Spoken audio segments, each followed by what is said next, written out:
Good afternoon, guys. Welcome back, and thank you for taking time to join me on Independence Day. For those of you in the U.S., happy 4th of July. Hope you guys are having a safe one in whatever you do. So today we're going to talk about a really neat error that you could find in your paper money. Okay, traditionally they're more found within the dollar bills, but you can find them in any denomination. And what it's called is a misaligned third print shift. All right. So to help you guys understand exactly what I'm talking about, I made a mock-up of a dollar bill with exactly the different types of printings on there. All right. So you can see the red square, which signifies the first print. That is the entire black portion, whether, you know, it'll include the base printing on there with Washington. It'll say United States of America, Federal Reserve note. It has the numbers displaying the denomination of the note, and it says $1 at the bottom, along with the ornate design of the note. That is what what is signified as the first print. Okay, the second print is in green, and that's the reverse printing. Okay, that's the entire design that you see on the reverse. So when the Bureau of Engraving and Printing, who produces these notes, you know, they'll print out an entire sheet. Usually it's 32 notes on the sheet, and that signifies a subject sheet.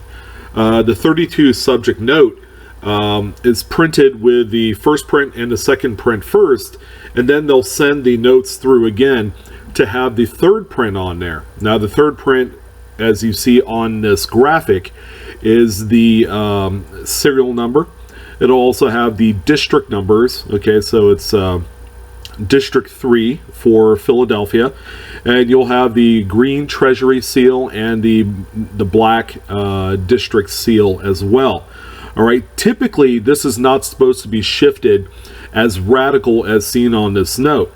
Okay, and then here's a completely separate graphic with these red arrows. You can see the shift to the right, where it's really noticeable. Sometimes they're overlooked by people not really looking at them. But typically, you know, things like this serial number would not overlap onto another design element onto a note. All right, and if you look to the green Treasury seal and the serial number, if you could even make it out, you can even see the district number, the pair of threes overlapping on the first print to that right-hand margin. All right, so that is an extremely noticeable error on this note. And typically when a sheet gets fed into the presses, they'll be misaligned a little bit to where you're going to have this shift. So normally it wouldn't happen to just one note. It would happen to either the whole sheet, or maybe the sheet is shifted kind of off kilter, so it's more angled. You could also see those as well. And yeah, that would be your misaligned third print shift error. So how frequently do we see these? Okay, being that the Bureau of Engraving and Printing, okay, is mostly machinery. Okay, it takes the dedicated employees to ensure that the subject sheets are fed and aligned plumb. All right, so they do a lot of testing. They realign all the sheets when they go through the presses. So, you know, with the whole human element mixed in there, okay, it's easy to see why that something like this would happen. All right, so it does happen on occasion. Sometimes you'll see, you know, slight shifts to the left or to the right. You know, it really depends. The notes that are extremely valuable are the notes much like this one here, where you're going to have some of that third printing overlapping onto the first print.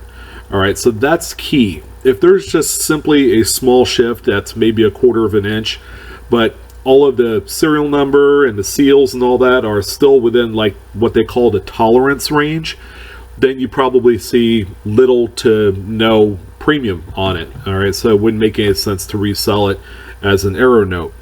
But if you went on eBay, you see it all the time. You just need to make sure the ones that are worthwhile to purchase will have the extreme overlapping of the third print onto the first print of the note.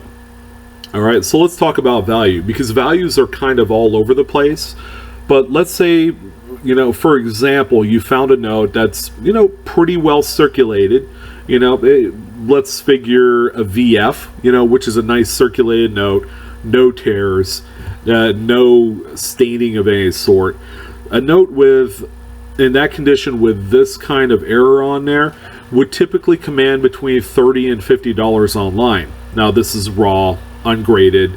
Really, at that grade level, you wouldn't need to send it to like PCGS currency or PMG. You could just sell it as is. All right, they're really not easy to fake, as opposed to like a blank back or a completely missing third print. So you could, make money by not grading it. That's the good news. Now, again, grading, the overall grade plays a huge role in how much money you get.